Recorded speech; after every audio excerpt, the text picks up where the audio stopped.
We're diving into a significant wave of unrest sweeping across the United States, where thousands have taken to the streets to protest President Donald Trump. From coast to coast, cities are alive with demonstrations, sparked by a mix of policy grievances and broader concerns about democratic norms. This marks one of the largest mobilizations against Trump's second term, building on months of sporadic rallies. Let's break it down. What's driving this outpouring, how it's unfolding, and what it might mean for a nation already polarized. Reports indicate that over the past week, protests have erupted in major hubs like Los Angeles, Chicago, New York, and Washington, D.C., with smaller gatherings in states like Texas and Arizona. Organizers estimate tens of thousands have participated, with some claiming numbers reaching into the hundreds of thousands across the country.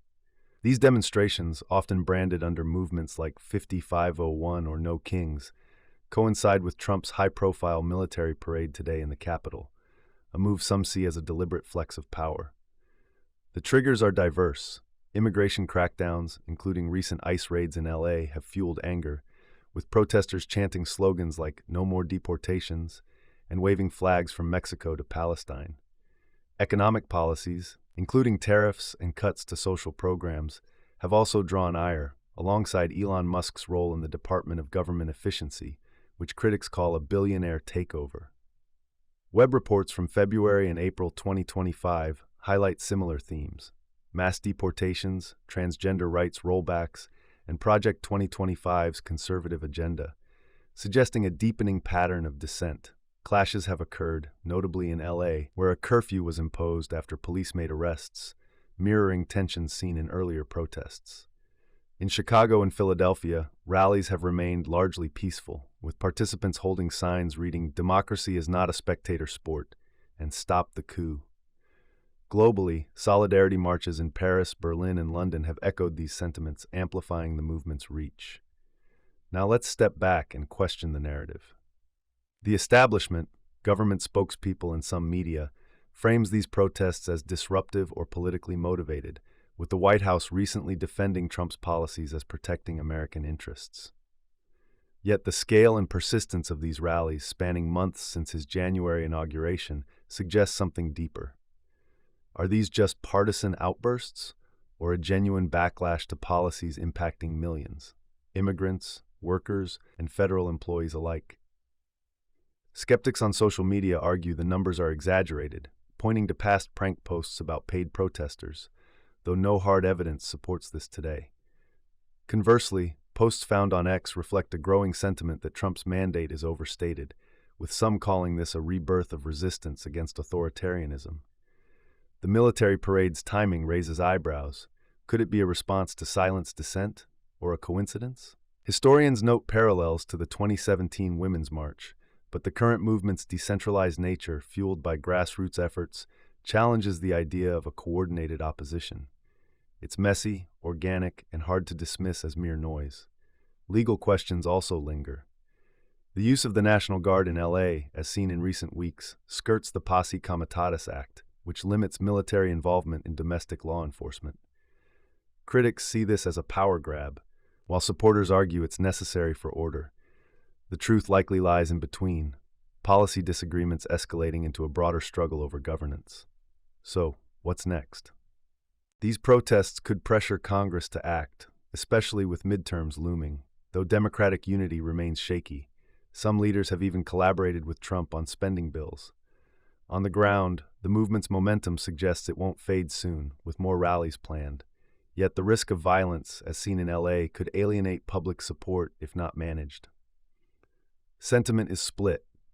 Some Americans cheer Trump's firmness, viewing protesters as agitators, while others see a fight for democracy's soul.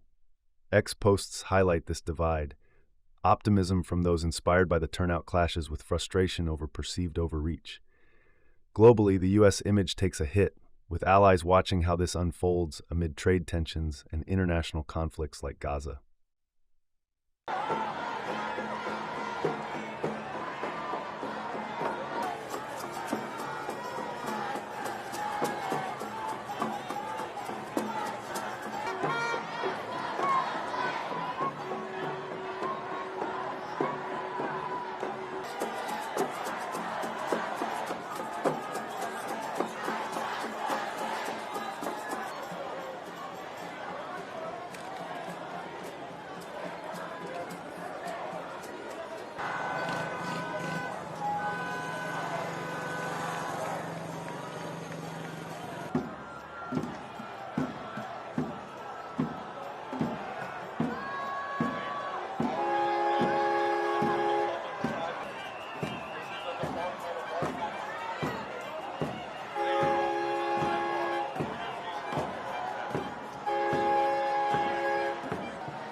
I'm here to demonstrate my right to protest against a regime that is taking away people's rights.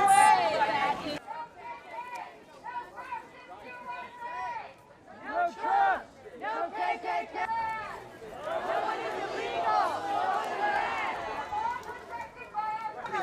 I'm here on behalf of those who can't.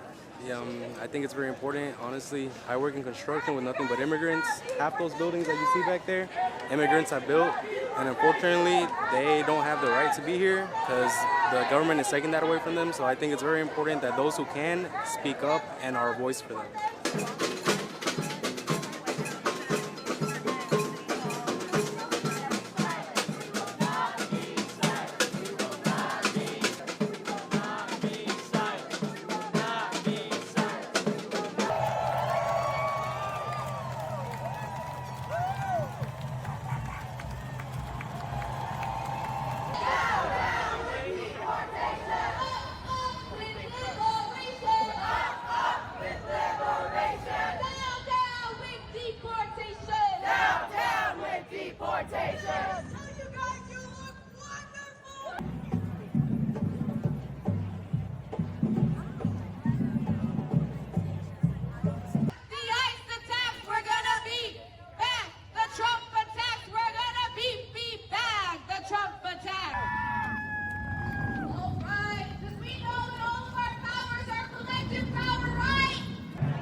Talking.